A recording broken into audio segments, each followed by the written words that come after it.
Johnny Hallyday, sa veuve Laetitia fait une confidence inattendue concernant sa tombe. Alors qu'une nouvelle veillée funèbre a été organisée au cimetière de Lorient, où repose la dépouille de Johnny Hallyday, sa veuve Laetitia s'est confiée dans les colonnes de Paris Match. Elle y a ainsi fait une confidence assez déroutante.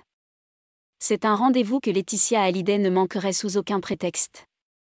Chaque année depuis le 5 décembre 2017, date du décès de Johnny Hallyday, la veuve se rend sur l'île de Saint-Barthélemy, où est enterré ce dernier. Mais cette année, c'est seule que la fille d'André Boudou et Fabienne Thibault s'est rendue dans les Caraïbes.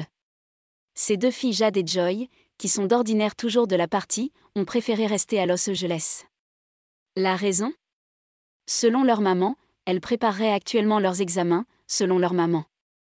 Djalil l'espère ayant été réquisitionné pour s'occuper des deux sœurs, Laetitia Hallyday s'est donc envolée seule.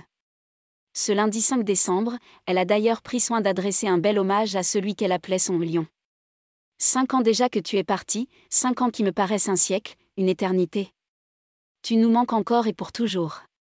Tous les 5 décembre ne sont plus des jours ordinaires, mais de toute façon, elles sont rares les journées sans toi.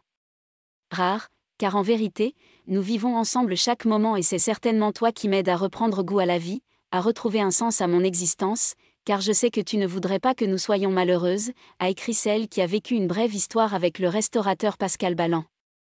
Laetitia Hallyday prie tous les soirs. Alors qu'une nouvelle veillée funèbre a été organisée au cimetière de Lorient, où repose le taulier de la chanson française, Laetitia Hallyday a accepté de s'entretenir avec Paris Match pour révéler une autre facette d'elle-même. On découvre ainsi qu'elle est chrétienne pratiquante et fait sa prière tous les soirs. Lorsqu'elle est à Saint-Barthélemy, c'est bien souvent auprès de son époux décédé qu'elle s'adresse à Dieu.